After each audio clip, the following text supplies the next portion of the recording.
Tangan kanannya hangus terbakar.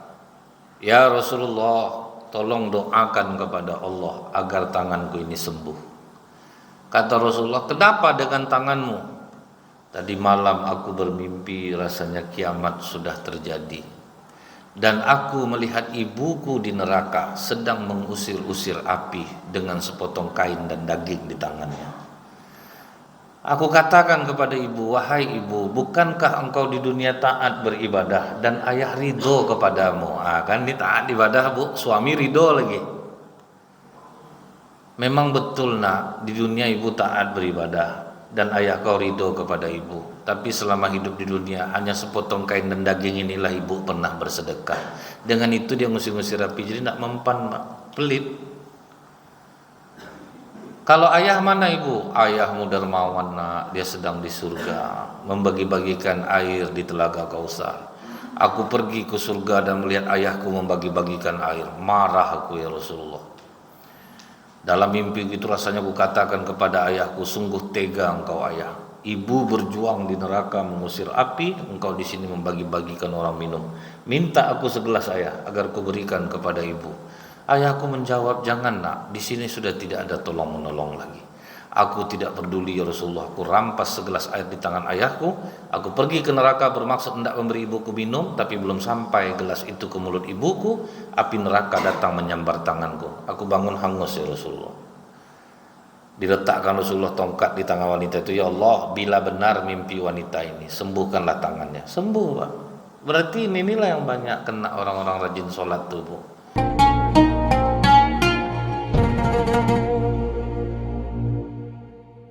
A'udzubillahi minasyaitonirrajim. Bismillahirrahmanirrahim. Assalamualaikum warahmatullahi wabarakatuh.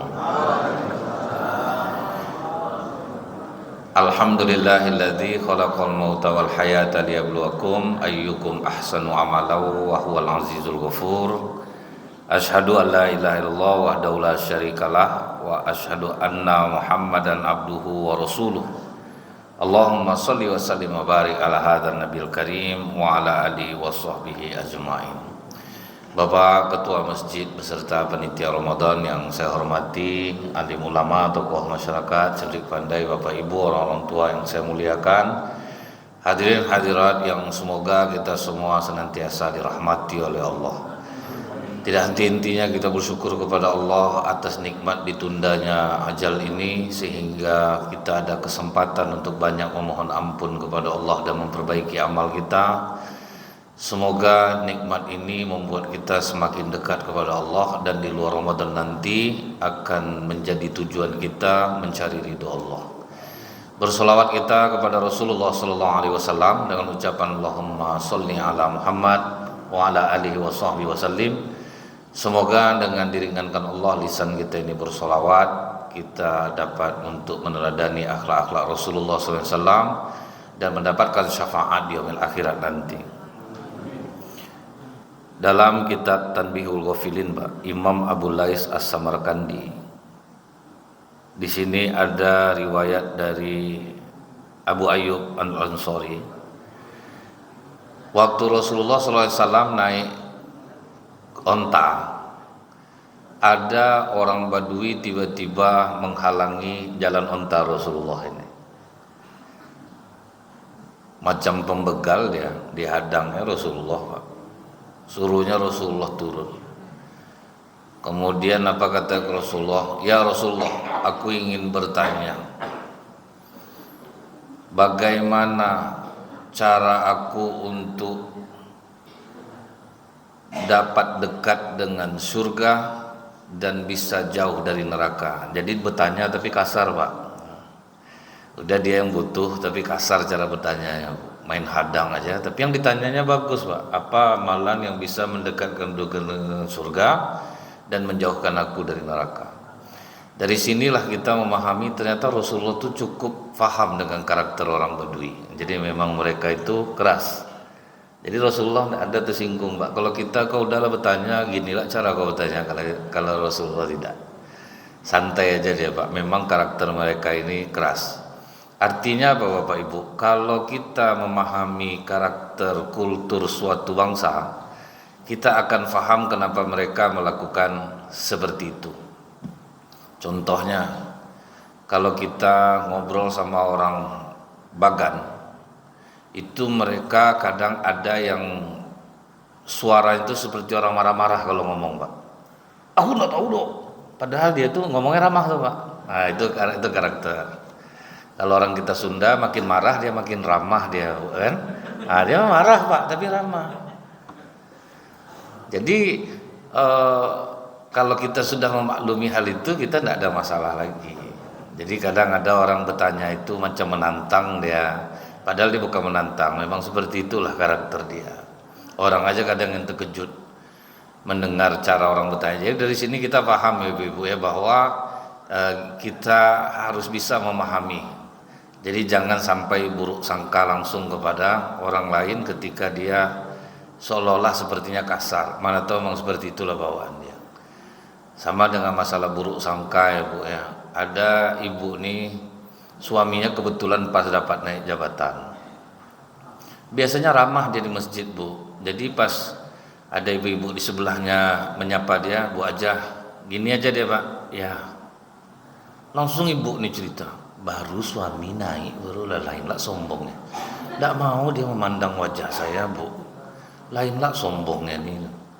Rupa ada yang bertanya ke ibu tuh, Ibu kenapa? Itulah salah tidur saya semalam, sakit leher saya nih. Rupa salah tidur Pak. Nah, kita ada buruk sangka. Ini yang dikatakan Rasulullah, Bu, jika engkau melihat satu keburukan di diri seorang muslim, cari 70 kebaikannya. Maksudnya itu tutup betul jalan untuk kita buruk sangka itu. Namun Bapak Ibu, apa pengakuan para ulama? Berpuasa di tengah hari yang terik lebih mudah bagiku daripada tidak berburuk sangka kepada orang lain. Nah, itu beratnya Pak. Payah berbaik sangka itu lebih ringan puasa lagi. Kalau puasa ibu-ibu sanggup, tidak bergunjing sehari sanggup? Tidak yakin saya. Kadang sedang tadarus itu menceritakan kue orang aja kerjanya Bu. Kan terdengar di luar tuh Pak, sambil dia tadarus nunggu dia ngaji itu. Tidak usah beli kerupuk bawang tempat Bu Des nih lagi Kak, patah gigi palsu suami itu. Terdengar keluar. Terdengar keluar Bu. Ah, itulah susahnya. Jadi karena saya tahu Bu, ini payah untuk dihindari. Nah, ini kita harus sadar juga nih Bu. Kata ibu kami mau balik ini tidak bergunjing juga sama Pak. Menggunjing amplop masjid lah kadang kalau duduk tuh. Sama aja sebetulnya Pak. Jadi tiru sifat sahabat Rasulullah. Ketika dia mau tidur dia berdoa kepada Allah, ya Allah, jangan beri dosa siapapun yang menjelekkan aku hari ini. Aku sedekahkan diriku untuk siapapun menceritakan keburukanku. Jangan beri mereka dosa, karena kita pun macam itu Pak. Awak pun bergunjing juga. Jadi kita tidak usah sok suci betul lah Bu, karena kita tahu ini kelemahan kita Pak. Memang payah, terbayang tidak ibu-ibu duduk berlima tidak bergunjing. Tuh hambar tuh Pak, payah tuh Pak. Susah tuh Bu, tidak mungkin rasanya. Walaupun kadang pakai kata-kata ini, aku bukan menjelek-jelekkan orang ya Kak ya, memang tidak boleh sebetulnya itu. Datang kakak yang penasaran, tidak apa-apa lah Bu, kalau memang nyata tidak apa-apa. Kan inilah gaya. Karena penasaran Pak. Jadi pahami karakter orang supaya kita bisa memaklumi apa yang mereka lakukan.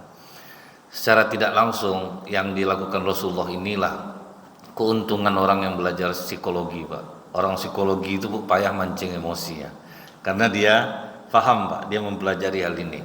Harus paham dengan karakter orang. Mengenai pertanyaannya ini dijawablah oleh Rasulullah. Jika engkau ingin dekat dengan surga, jauh dari neraka, sembah Allah, jangan kau sekutukan dengan apapun. Kata-kata ini mudah Bu, sering kita dengar. Menyembah Allah, tidak menyekutukan sesuatu apapun itu, memang kita zaman sekarang udah tidak ada lagi nyembah pohon.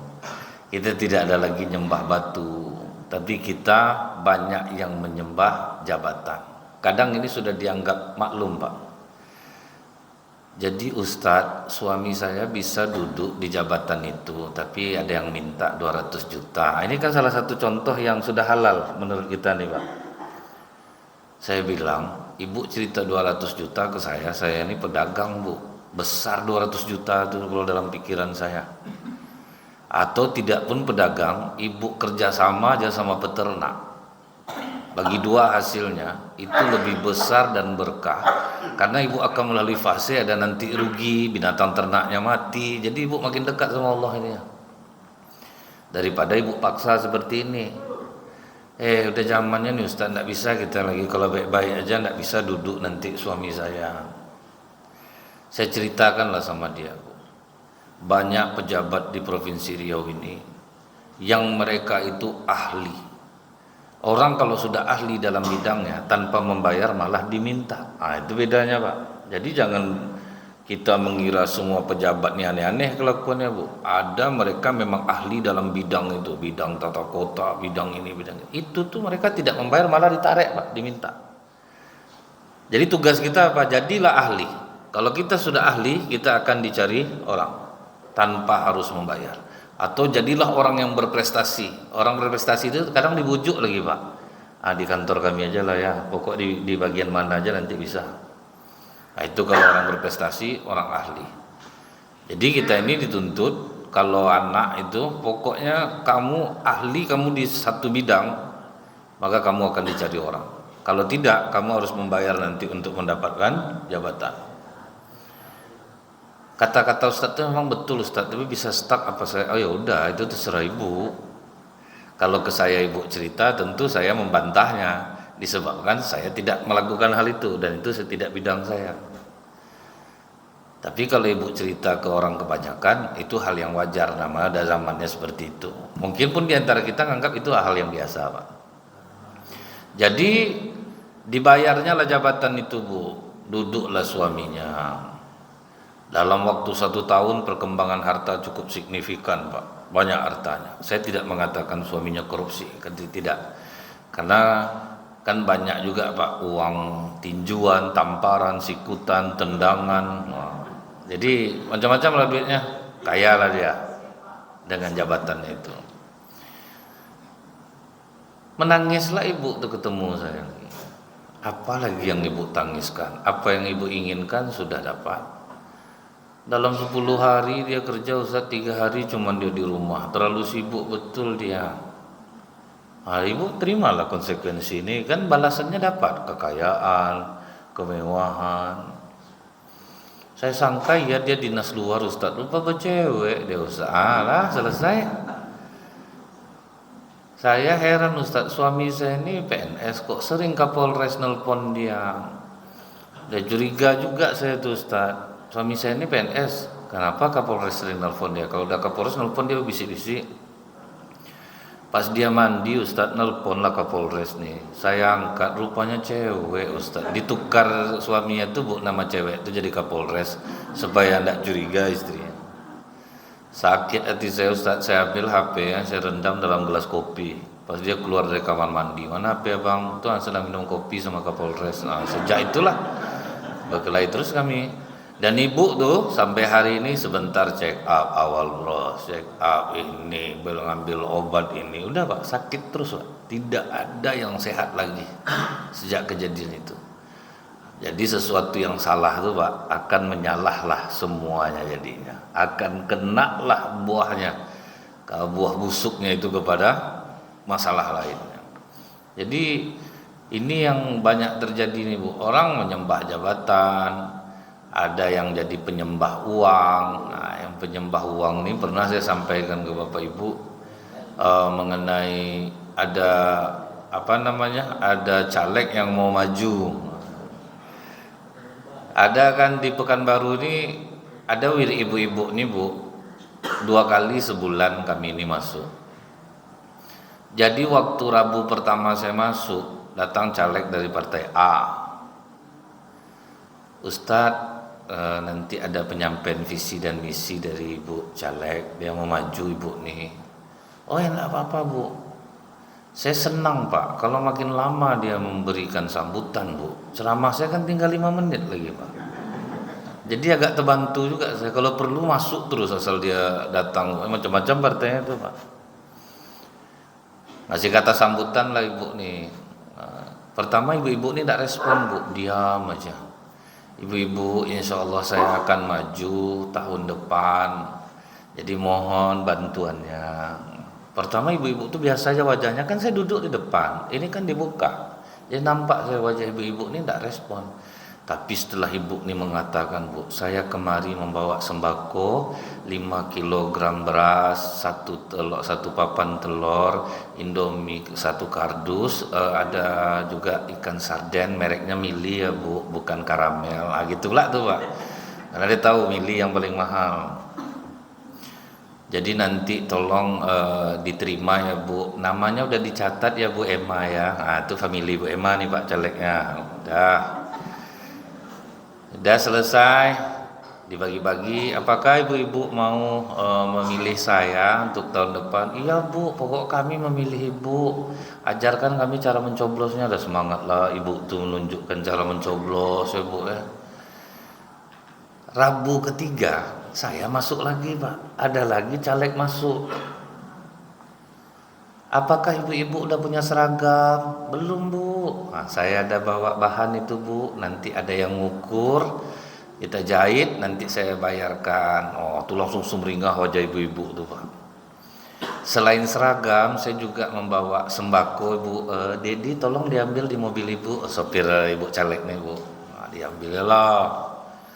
Semua nama udah dicatat ya Bu Rita. Ini family Bu Rita lagi pak. Yang family Bu Emma tuh bu ngamuk nih. Mas tengok, udah apa kemarin. Selain sembako ini ibu-ibu, saya juga ada sedikit rezeki. Masing-masing ibu-ibu akan mendapatkan 200.000 rupiah. Ibu sudi menolong saya besok milih? Iya bu, kami pokoknya milih ibu. Duit merubah segalanya pak.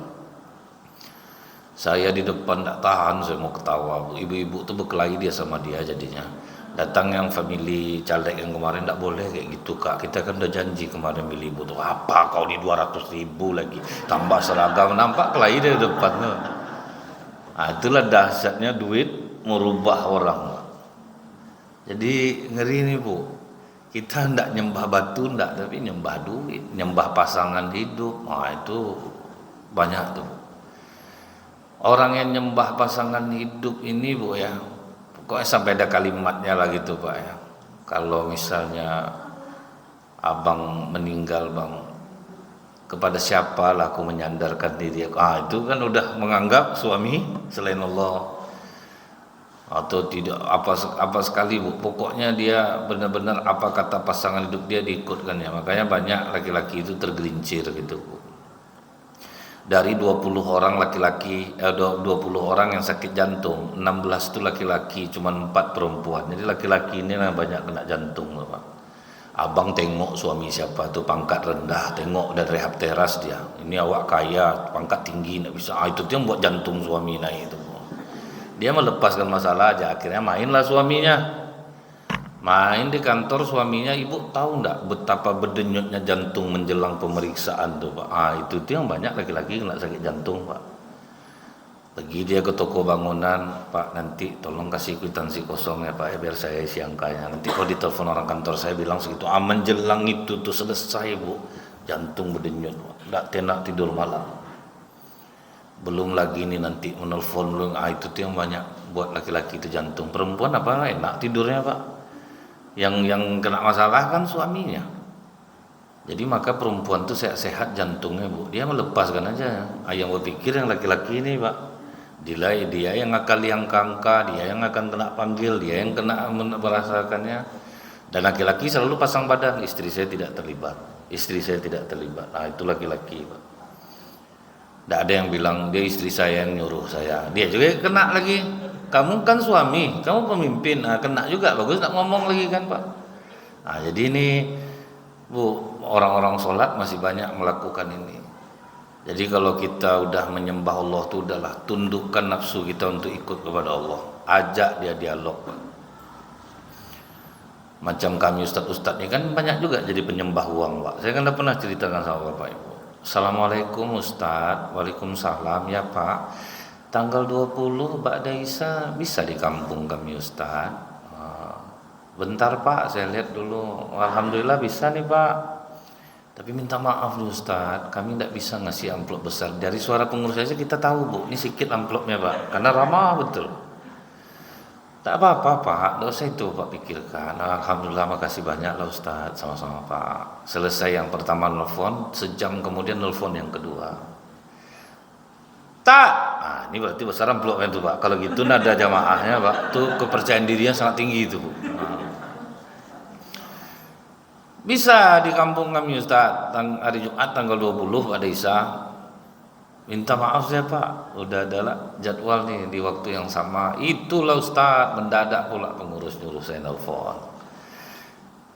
Kata pengurus itu kalau Ustaz bisa sekitar 7 juta terus tunggu dulu Pak. Dia jam berapa tadi itu Pak? Itu Pak. Ngeri enggak tuh Bu? Jadi segalanya kita ini sekarang Bu. Nah, mau Ustaz, mau jamaah.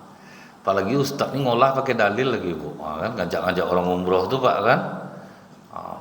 Nanti kita akan pakai kereta cepat ibu-ibu. Rupa sampai di Mekah sejauh-jauhnya orang jalan kaki dibuatnya Pak. Macam mana nih Ustaz? Dia kadang segala musibah yang menimpa kita Bapak Ibu, itu semua qadarullah. Padahal memang dia nipu Pak, kan? Supaya orang banyak masuk tempat dia, itu banyak loh Pak. Ngolah pakai dalil lagi Bu. Makanya besok hukuman kami ini yang paling berat, menarik-narik usus di neraka. Datang orang bilang, Ustaz kan ngajak kami kebaikan dulu. Ya saya ngajak baik tapi saya tidak melakukannya. Itulah besok. Entah saya adalah dalam itu mungkin doakanlah Pak ya, sebenarnya enggak ya. Kadang kami ini ngomong pandai Bu. Bersedekahlah Bapak Ibu. Lewat kotak infak diam aja Ustaz nih kadang Pak. Orang suruh sedekah. Terperhatikan kadang sama jamaah nih Pak. Jamaah ini kan jeli juga. Aku udah 3 kali aku perhatikan Ustaz nih Pak. Saya lihat kotak infak diam tapi ceramah sedekah bukan main berapi-api lagi. Memang iya Pak. Saya pernah ceramah Bu, 100 pasang sendal orang di masjid, kenapa sendal kita yang hilang? Seharusnya kita introspeksi diri. Berarti ada hak orang yang tidak kita keluarkan. Sudah saya ceramah, sendal saya hilang Pak. Wah berarti untuk saya dari kajian ini. Malu saya tidak mau saya bilang sama pengurus masjid Bu, malu saya Pak. Dia aja saya lagi. Tidak saya cari-cari betul sendal itu, kena nampak sama orang nanti Pak kan. Jadi kadang kita sendiri itu Bu, masih ada penyembahan seperti itu tanpa kita sadari. Kalau yang menyembah pohon, nyembah kuburan tuh Pak ya, dia masih halus-halus nih Pak, tidak begitu kelihatan kecuali di beberapa daerah gitu ya Pak ya. Yang nyembah kuburan itu masih banyak Bu. Orang ke kuburan itu mendoakan ahli kubur Pak ya. Ini yang meminta tuh banyak. Saya pernah jumpa beberapa kertas permintaan di kubur seorang mufti Pak di Tembilahan. Dan ada juga juru kuncinya Bu yang membuat cerita bobo, cerita nanda itu Pak ya. Ada orang setelah dia pulang dari sini dia tidak dapat anak, yang tidak dapat jabatan. Itulah cerita yang mereka karang turun-temurun sehingga kotak infak itu penuh Pak. Dan di kuburan itu banyak. Dan itu di zaman sekarang loh. Jadi memang yang seperti itu masih banyak juga. Dengan alasan-alasan ya kita kan dia orang soleh, mana tahu lewat dia doa kita dikabulkan. Kan ada istilah tawasul. Nah itu bukan tawasul. Kalau yang seperti itu bukan tawasul. Nah jadi ini masih banyak juga. Nah ini yang pertama Pak, kalau sembah Allah jangan sekutukan dia dengan apapun. Kemudian yang kedua, kata Rasulullah, jika kau ingin dekat dengan surga kemudian jauh dari neraka, kamu dirikan sholat. Ini kan hal yang sepele yang sering kita dengar Pak, sholat. Tapi Bapak Ibu, kalau kita lihat laki-laki di zaman Rasulullah itu, pengakuan sahabat 24 kali kami perang sama Rasulullah, belum pernah Rasulullah meninggalkan sholat jamaah. Itu dalam keadaan perang tuh Pak. Jadi apa kata orang Quraisy? Kita akan serang Muhammad dan para sahabatnya saat mereka melakukan amalan yang lebih mereka cintai daripada anak dan istrinya. Maksudnya apa? Sholat jamaah. Jibril menyampaikan ke Rasulullah, mereka akan menyerangmu saat kau sholat di Rasulullah. Langsung berubah cara sholat khauf. Dibagi Rasulullah sahabat jadi 2 barisan. Begitu rakaat pertama yang di depan sujud, rakaat yang di belakang memanggul senjata. Lupa dalam perang pun Pak tetap siaga. Selesai yang di depan sujud, berdiri, gantian pula yang belakang pula sujud, yang di depan pula yang mengawasi. Setelah selesai langsung pindah formasi, yang depan belakang, belakang ke depan. Dalam keadaan segenting itu ternyata sholat jamaah tidak ditinggal. Itu yang membuat mereka itu menjadi kuat, karena sangat melakukan apa yang diperintahkan oleh Rasulullah. Laki-laki sunnah muakkad atau sunnah yang dikeraskan untuk hadir sholat berjamaah. Dia bukan wajib nih Pak, karena orang kadang-kadang ada yang sakit apa gitu Pak. Dikeraskan untuk sunnah ini nih. Dan inilah yang membuat janji Allah itu berlaku kepada masyarakat Arab Saudi sampai hari ini. Allah mengatakan dalam Al-Quran, wa'mur ahlaka bisolah, perintahkan keluarga kalian untuk sholat, wastabir alaiha, bersabarlah di atasnya, la nas'aluka rizqa, kami tidak meminta rezeki kepadamu, nahnu narzukuk, kami yang ngasih kalian rezeki, wal akibatul littaqwa, akibat yang baik bagi orang yang bertakwa. Jadi kalau orang mengikuti sholat berjamaah itu, aku yang menjamin rezekinya. Bapak Ibu lihat, di Arab Saudi itu ada hotel yang hanya buka sekali setahun Pak. Pas zaman haji aja, pas musim haji dia buka hotelnya. Sudah selesai musim haji, ibadah setahun Pak. Pokoknya ibadah aja hidupnya lagi Ibu. Besok tahun depan buka lagi. Jadi orang itu betul-betul tidak menggila soal dunia ini, dan rezeki mereka ditanggung Allah Bu. Berapa ribu jemaah umroh setiap hari yang berangkat, mau berapapun harganya dibayar orang Pak. Orang ngantar duit ke sana. Itu menandakan apa? Oh ternyata kalau laki-laki sholat berjamaah itu dia nggak mikir sebetul masalah rezekinya lagi, karena rezekinya pasti ditanggung oleh Allah. Ya cobalah Pak, mereka itu kaya Bu, tetapi kekayaan itu hanya sampai di genggaman, tidak sampai ke dalam jiwa. Mereka punya harta untuk dihinakan, bukan untuk dimuliakan. Beli Lamborghini 4 miliar, belum nabrak trotoar tinggal, nanti ada orang mulung Pak. Sepeda motor harga 750 juta, beli tutup pakai spanduk buruk aja depan rumah. Kita Bu, duduk aja anak kecil dekat mobil berdempung jantung Pak, gores pula mobil, satu panel 400 lah. Itu yang dipikir selama tarawih itu Bu. Lama imam batuk dia Pak. Itu arti cepatlah ruku. Kan ada batuk-batuk kode ini Bu, batuk-batuk kode imam itu ada sandi-sandinya tuh Pak. Kalau itu cepatlah ruku. Itu terlalu panjang berarti di Al-Fatihah. Tapi kalau udah berhenti imam tuh besok tuh, itu batuk tuh udah parah tuh Pak. Dari tadi aku batuk lagi enggak juga kau dengarkan. Kalau udah itu berhenti imam besok. Jadi ada Pak, batuk-batuk makmum ini memberikan sandi-sandi khusus. Dan jamaah pun paham juga mana yang batuk asli, mana yang tidak. Makanya orang yang batuk untuk memberikan kode, batallah sholatnya, karena dianggap bicara. Karena dianggap dia bicara. Tapi janganlah sampai Bapak kalau sakit betul batuk aja lah Pak. Orang tahu mana batuk yang tidak dibuat-buat itu kan tahu orang. Nah setelah itu mereka kaya raya itu ya Bu ya, mereka tidak memuliakan harta itu. Bahkan dari kecil anak-anak mereka tuh udah diajarnya berbagi itu. Pokoknya ada uang sedekah. Kalau bulan puasa ini susun mereka membawa aneka makanan yang lezat-lezat untuk berbuka tuh Pak. Dibujuk-bujuk orang supaya mau ngambil Bu. Mereka tuh ngasih perbukaan makanannya makanan terbaik Pak. Tidak macam kita Bu, antar salah, resoles, kadang salah lauk yang keras itu diantar ya Pak, yang udah dipanasin itu mencibir orang kalau menggigitnya itu Bu, gitu kan. Nama yang udah di apa itu kan kalau dipanasin lagi itu kan keras salah lauknya itu Pak. Soal itu resoles Bu, menggigitnya itu panjang baru putus dia. Kan itu kan berarti yang murah betul tuh Pak.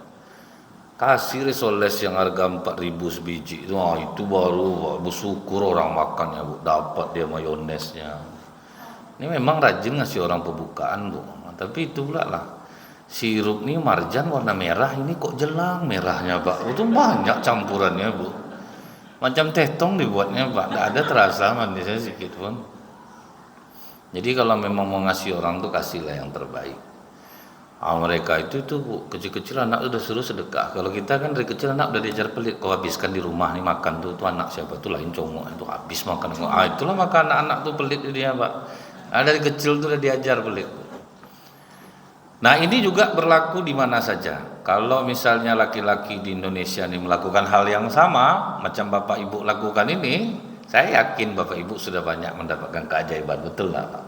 Dengan sering sholat berjamaah, ada masalah selesai jalan keluarnya. Susah orang-orang rajin sholat jamaah itu Pak, susah. Walaupun ada, itu bukan berarti Allah benci sama dia. Ada kadang kita nih berdoa Bu, kita minta kaya, Allah belum mau ngasih ke kita, tapi rupanya anak ibu besok, anak bapak besok yang kaya yang cocoknya Pak.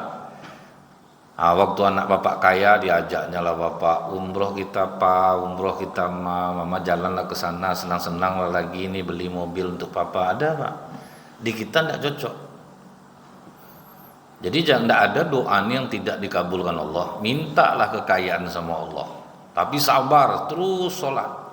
Jangan sampai mundur. Rupanya anak bapak ibu yang besok kaya, atau anak miskin tapi cantik dapat menantu kaya. Ini misalnya gitu Pak ya. Jadi tidak ada yang tidak dikabulkan Allah asal kita tidak buruk sangka sama Allah. Nah kemudian yang ketiga kata Rasulullah, jika kau ingin dekat dengan surga jauh dari neraka, maka hendaklah engkau berzakat. Jadi kalau orang udah rajin sholat tuh kadang kenapa rezekinya sulit Pak? Pelit nih Pak. Orang sholat nih Bu, saya sangka orang-orang rajin sholat nih boros-boros juga sedekah, rupanya banyak enggak Pak. Saya ada kenal orang nyewa kios, tukang jahit, di sebelahnya tukang pangkas. Pas saya main ke tukang jahit nih, nampak saya ada sup yang sudah berbuih. Saya tanya sama bapak itu, sup sampai berbuih basi ini enggak bapak makan. Itulah kelakuan Bu Ajah yang punya kios nih Ustaz. Kalau udah basi makanannya baru diantarnya ke saya. Dan ini bukan sekali Ustaz, hampir selalu. Udah nak termakan sama dia lagi baru diantarnya. Padahal ibu yang dibilangnya itu Bu, ke masjid tiap waktu. Dengar pengajian macam ikan salai matanya, tapi tidak ada yang diamalkan satu pun Pak. Udah basi lauk itu diantarnya. Jadi ternyata banyak yang pelit orang sholat ini. Ada ibu-ibu Bu, dia dibungkusnya mangga dari peramnya dicuri sama anak-anak, demam dia 3 hari Pak. Ibu masalah mangga aja mau ibu demam, beli yang semua mahalnya mangga ndak sampai segitu harganya. Kalau dia minta baik-baik saya kasih Ustaz. Ini dicuri karena ndak dapat, itulah maka dicuri anak-anak. Orang kan banyak Pak, kalau udah kehilangan macam orang baik dia Bu. Hilang sendal di masjid saya, kalau minta dia baik-baik sendalnya saya kasih nih, macam iya pula Bu. Tanda tidak dapat itulah maka kadang dihilangkan Allah kadang. Jadi ternyata ini yang disampaikan oleh seorang wanita yang datang ke rumah Rasulullah pagi-pagi Pak. Tangan kanannya hangus terbakar. Ya Rasulullah, tolong doakan kepada Allah agar tanganku ini sembuh. Kata Rasulullah, kenapa dengan tanganmu? Tadi malam aku bermimpi rasanya kiamat sudah terjadi. Dan aku melihat ibuku di neraka sedang mengusir-usir api dengan sepotong kain dan daging di tangannya. Aku katakan kepada ibu, wahai ibu, bukankah engkau di dunia taat beribadah dan ayah ridho kepadamu? Kan ini taat ibadah Bu, suami ridho lagi. Memang betul nak, di dunia ibu taat beribadah dan ayah kau ridho kepada ibu. Tapi selama hidup di dunia hanya sepotong kain dan daging inilah ibu pernah bersedekah. Dengan itu dia ngusir-ngusir api, jadi tidak mempan Pak, pelit. Kalau ayah mana ibu? Ayahmu dermawan nak, dia sedang di surga membagi-bagikan air di telaga Kausar. Aku pergi ke surga dan melihat ayahku membagi-bagikan air. Marah aku ya Rasulullah. Dalam mimpi itu rasanya aku katakan kepada ayahku, sungguh tega engkau ayah. Ibu berjuang di neraka mengusir api, engkau di sini membagi-bagikan orang minum. Minta aku segelas ayah agar ku berikan kepada ibu. Ayahku menjawab, jangan nak, di sini sudah tidak ada tolong menolong lagi. Aku tidak peduli ya Rasulullah. Aku rampas segelas air di tangan ayahku. Aku pergi ke neraka bermaksud hendak memberi ibuku minum, tapi belum sampai gelas itu ke mulut ibuku, api neraka datang menyambar tanganku. Aku bangun hangus ya Rasulullah. Diletakkan Rasulullah tongkat di tangan wanita itu, ya Allah, bila benar mimpi wanita ini, sembuhkanlah tangannya. Sembuh, Pak. Berarti inilah yang banyak kena orang-orang rajin sholat tuh, Bu. Yang gratis-gratis paling kencang dia ke masjid tuh, Pak. Kadang bawa tupperware dia, Bu, disalinnya lauk-lauk masjid tuh asal ada, Pak ya. Pengajian yang bawa makanan lah, Pak. Sampai saya tuh, Ibu, pernah saya ceramah, ada piring saya tuh isinya anggur, salak, kemudian jeruk, duku, apel. Saya tinggal beruduk lenyap, Pak. Tidak peduli Bu-ibu nih, Pak, mau makanan Ustaz, tidak peduli dia, Bu. Saya tidak bisa dapat tersangkanya, wajahnya soleha semua ya, Pak. Siapa yang mau dituduh, Bu, kan? Tidak ada cerita, Pak, lewat juga rupanya. Nah, jadi dari sini nih, Bu, kita tuh haruslah jangan sampai menjadi orang yang bakhil. Nah, ibu-ibu sekarang ini, Bu, keinginan mereka itu sedekah tinggi, makanya di masjid-masjid itu banyak pengurus itu yang ngandalkan ibu-ibu sekarang, karena ibu-ibu itu tahu, dia udah tahu hadis ini, dan makanya mereka itu berlomba-lomba dalam menyumbang. Dan rugilah kita yang tidak mau ikut ambil bagian dalam menyumbang itu, Pak. Dalam bersedekah kita tidak mau, kita bentuknya untung. Nah, biarlah ada bapak tuh selesai sama dia tuh, ada ibu tuh selesai, akhirnya kita tidak dapat bagian itu, Pak. Terbuktinya di mana, Bu? Saya pernah nyampaikan ke Bapak Ibu, di Mekah, Madinah rumah sakit sepi. Ketika ditanya ke masyarakat sana, kenapa rumah sakit sepi di sini, apa kalian tidak sakit? Mereka bilang sakit. Tapi kami kalau sakit, kami yakin dengan kata-kata Rasulullah, sembuhkan penyakitmu dengan sedekah. Di Pekanbaru rumah sakit penuh, apa rumah sakit yang tidak penuh, Pak? Sebetulnya kita harus introspeksi diri, Pak. Berarti kita pelit. Karena tidak mungkin Rasulullah bohong, sedekah bisa menyembuhkan penyakit. Ibu sakit diabetes, sedekah 2.000 selemo yang sembuh tuh, Bu. Mana mempan, memang rajin sedekah subuh, Pak. Bukan main lagi kalau setiap subuh tuh masuk 2.000, Pak.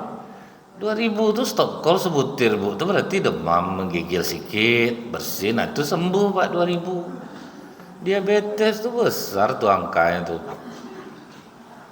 Sedangkan ingat saya, ibu-ibu migrain, udah saya coba neuralgia tidak mau sembuh, Ustaz. Udahlah, Bu, buang besar aja lah, Ibu.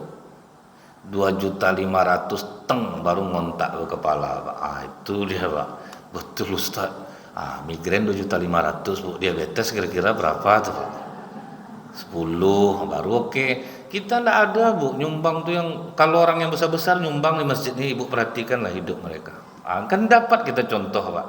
Siapapun dermawan di dekat masjid kita ini, perhatikan hidupnya, berkah bertambah, badan sehat. Kalaupun dia sakit, dia tidak pernah mengeluh. Itulah efeknya, Pak, orang-orang yang rajin menyumbang. Nah, masyarakat kadang-kadang ya udahlah, selesai sama bapak tuh maka dia mau menyumbang karena dia sudah terasa keajaiban, Pak. Ibu-ibu yang nyumbang besar di masjid ini, dia mau aja, kapan perlu sendirian dia, karena dia tahu keajaiban dari diri dia. Semalam, Bu, acara buka bersama, dia undang seluruh kawan-kawan alumni dia, dan saya tahu, Pak, untuk paket makan di Arya Duta itu satu orang selama bulan Ramadan 178.000, all you can eat. Satu orang 178.000. Ibu kali 75 orang. Rupanya donaturnya cuma satu.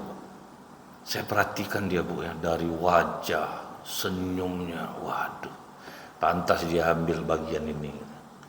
Saya itu senang nih orang bahagia, Ustaz. Asal mau aja kawan-kawan saya ini ngumpul lah. Biarlah. 75 kali 178 lumayan duitnya tuh, Pak. Berapa duitnya tuh, Bu? Tapi santai, tapi nampak, Bu, wajah tuh ceria, nengok orang apa, enggak pindah kebahagiaan orang ke diri dia, Pak. Jadi ini nih, Bapak Ibu, kalau kita rasanya sakitnya agak parah, itu agak besar sumbangnya. Paling tidak sakit tidak sembuh, tapi jiwa mampu menerima takdir Allah itu. Kalau enggak, Bu, pantang ditanya orang, macam mana kabar, Bu, aja. Kalau udah itu panjang, Pak, enggak ada lagi itu. Itu akan banyak tuh, Bu.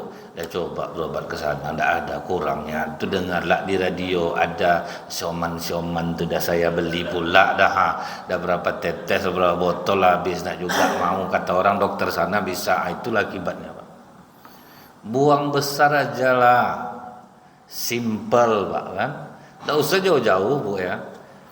Komitmen aja kita misalnya Pak. Ya Allah, kalau betul kata Ustaz Nazril nih, hadis Rasulullah mengatakan sembuhkan penyakit dengan sedekah. Sakit aku agak parah nih ya Allah. Cuma aku tidak ada duit sekarang, tapi aku berniat aku akan sedekah ke Masjid Al-Munawwarah ini 20 juta. Tapi aku cicil-cicil. Ini tidak disebutkan nih Pak, aku cicil-cicil ya Allah. Coba aja lihat keajaiban niat tuh. Tidak usah disampaikan ke orang, kita sendiri ya. Tapi kalau udah sembuh janganlah nak jadi nyumbang. Ada sembuh, tidak usah lagi. Ini kadang orang ini cerdik Pak.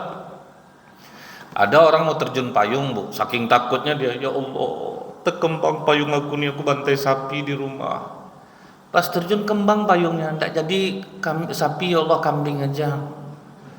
Selamat di bawah ayam jadinya Bu. Itulah banyak orang itu kan seluruh orang sedekah Pak. Jadi kalau kita niatkan Bu ya, aku sakit, aku parah ya Allah, aku udah tanya ke dokter komplikasi, aku sedekah 20 juta ke Masjid Al-Munawwarah, tapi aku tidak bisa langsung ngasihnya, aku cicil-cicil ya Allah. 500 sebulan, 200, 300, tengok keajaibannya Bu. Niat itu aja itu sudah banyak terjadi perubahan ke dalam jiwa. Sama yang saya bilang tuh Bu, dia tidak pernah ngasih maknya, sakit parah, tiap sebentar rumah sakit masuk. Begitu dengar ceramah saya Bu ya, ada penyesalan dirinya, ngapalah dia hadir Pak, akhirnya kan harus keluar besar dia jadinya Pak. Tapi yang dikasihnya siapa Bu? Emak kandungnya Pak. Dikasihnya emaknya 30 juta Bu. Terkejut emaknya, tidak pernah dikasih anaknya duit, ditaruh duit itu di kepala. Ya Allah, sembuhkan anak aku ya Allah, angkat penyakitnya, ampuni dosa-dosanya. Boom, rasa disiram es jantung saya langsung Ustaz.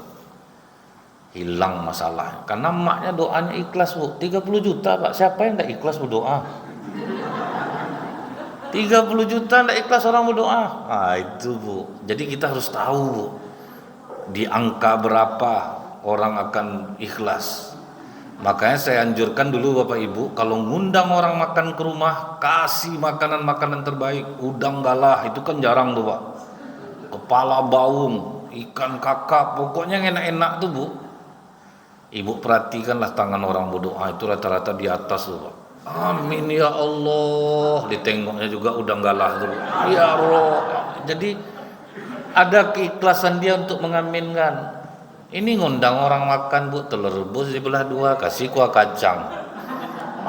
Macam mana doa itu mau sampai Pak? Awak keras juga, banyaklah tuh summa khususonnya Pak, summa khususon ala hadiniyah. Ini bapak kami Ustaz, ini kakek kami, sama 7 turunan yang lalu Bu, itu didoakan semua tuh Pak.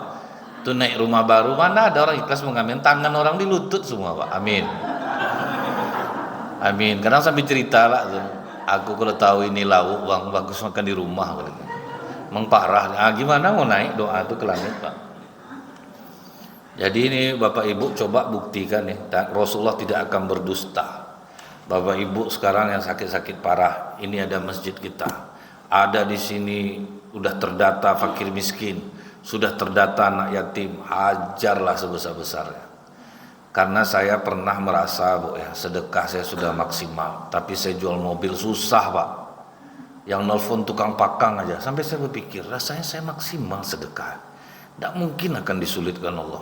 Wah berarti saya belum maksimal nih, karena udah 2 kali iklan di OLX bayar 100.000 seminggu, nggak mau Pak. Wah berarti saya aja yang merasa sedekah saya banyak nih, tapi rupanya bagi Allah tidak maksimal. Akhirnya apa yang saya lakukan Bu? 10% dari harga penjualan mobil itu saya bagi-bagi Pak.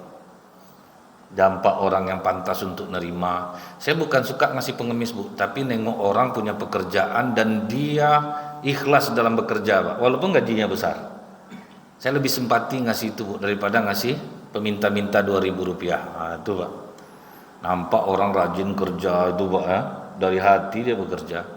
Maupun pekerjaan itu gajinya lumayan Bu, rupanya lumayan pekerjaan gaji orang dikasih tetap mau Pak, enggak ya. Dikasih jumlah yang oke, dibagi Bu, nampak orang-orang tua kasih yang pantas lah, yang memang kita turun langsung melihatnya.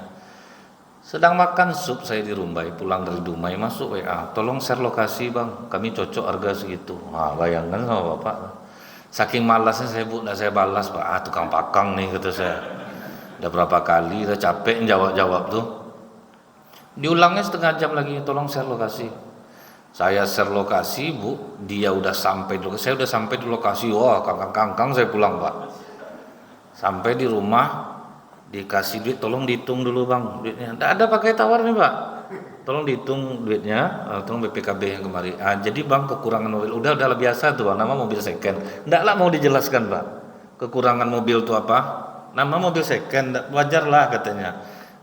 Karena pemakaian. Awalnya saya jangka, Bu, malaikat yang beli mobil saya ini. Enggak pernah orang membeli mobil macam ini, bukan barang murah. Rupanya manusia, Bu. Pas perpanjangan pajak diteleponnya saya. Oh, berarti manusia, Pak. Saya sangka malaikat. Perpanjangan pajak kan harus pakai KTP saya, Pak.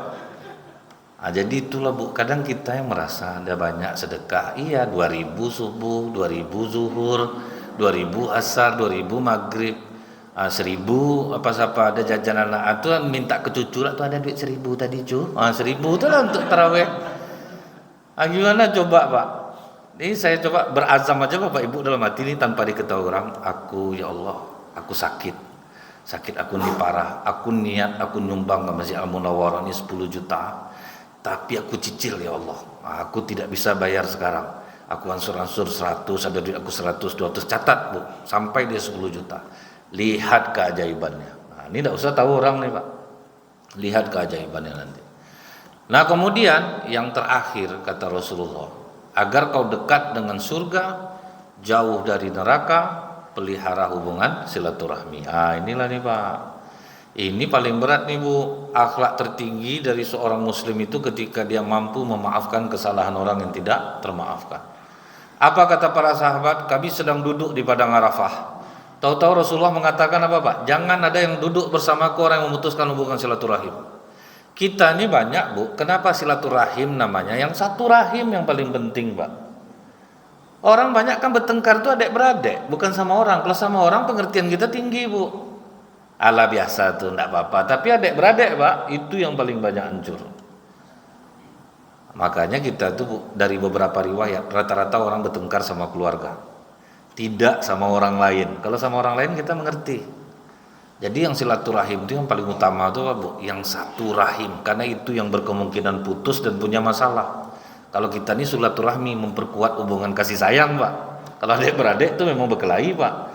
Kadang tidak bertegur sapa. Tapi kata Rasulullah, jangan duduk bersama orang yang memutuskan silaturahim. Tiba-tiba di belakang Rasulullah berdiri anak muda, lari, dia langsung keluar, Pak. Tidak lama sudah itu balik, dia balik. Dari mana kau, kata Rasulullah, kok keluar kau, aku ngomong. Aku sudah lama tidak bertegur sapa dengan tanteku, ya Rasulullah. Kami ada bertengkar. Jadi tadi aku sampaikan kepadanya, Rasulullah melarang duduk orang yang memutuskan silaturahim. Terkejut tante aku tuh. Dia minta ampunkan kepada Allah untuk diriku, aku memintakan ampun kepada Allah untuk dirinya. Jadi kami sudah berbaikan, ya Rasulullah. Makanya aku duduk lagi di sini. Memangnya kenapa, ya Rasulullah? Tidak boleh duduk bersamamu orang yang memutuskan hubungan silaturahim. Kata Rasulullah, rahmat Allah tidak akan turun kepada satu kaum bila ada di antara mereka yang memutuskan hubungan silaturahim. Awak dah enak-enak duduk di masjid, rupanya ada di antara bapak ibu nih yang sedang bertengkar sama keluarga, tidak bertegur sapa, sesama jamaah, kadang jauh-jauh duduknya, Pak, kan? Tidak mau bersalam, kan banyak di masjid-masjid macam itu tuh, Pak. Aku kalau tidak mau masuk bulan puasa, Bang, tidak akan bersalam aku sama dia. Itu tuh bilanglah tuh, Pak, bilanglah tuh. Jadi sangkanya, Bu, bulan puasanya aja perlu maaf-maafan tuh, Pak. Padahal di bulan manapun kita tidaklah nunggu aku mau minta maaf sama dia pas tunggu mau masuk puasa lah. Kan ada juga orang macam itu, Pak. Nunggu puasa lah baru minta maaf. Setelah itu apa kata Rasulullah, Bu? Rasulullah pas duduk nampak oleh sahabat Rasulullah tersenyum lebar. Ditanya oleh sahabat, kenapa kau tersenyum, ya Rasulullah? Aku melihat di padang mahsyar dua orang laki-laki tertunduk di hadapan Allah. Yang tertunduk pertama mengatakan, ya Allah, ambillah seluruh kebaikan yang ada pada diri dia, karena dia pernah menzolimi aku di dunia. Kata Allah, apa kebaikan yang mau dikasih ke kau? Tidak ada sedikit pun kebaikannya. Rupanya memang jahat orang ini, Pak. Setelah itu apa kata Allah? Angkat kepalamu. Yang menuntut pertama ini, Bu, pas dia angkat nampak dia istana yang sangat indah. Istana untuk Nabi apa itu, ya Allah? Istana untuk orang melakukan amal seperti apa itu? Istana untuk orang siddiq seperti apa itu? Kata Allah, istana ini untuk orang yang mampu membayarnya. Siapa yang mampu membayarnya ya Allah? Kau pun mampu membayarnya. Dengan cara apa? Maafkan kesalahan saudaramu. Wah, itu rupanya, Bu. Jadi kalau kita pikir-pikir, biarlah. Penting aku besok di surga mendapatkan istana di surga. Aku tidak akan mau dendam-dendam sama orang. Karena apa? Dendam ke orang akan menyakiti diri sendiri, Pak. Kan sudah kita kaji minggu lalu. Kita sendiri yang rugi, tidak kita maafkan orang, kita sendiri yang rugi. Badan awak sakit dibuatnya. Memikirkan dia malam langsung berdebar jantung kita, itu tuh yang membuat susah tidur kita dibuatnya. Jadi inilah Bapak Ibu ya, 4 amalan yang mendekatkan kita dengan surga, menjauhkan kita dari neraka. Mohon maaf lahir batin. Subhanakallahumma bihamdika asyhadu an la ilaha illa anta astaghfiruka wa atubu ilaik.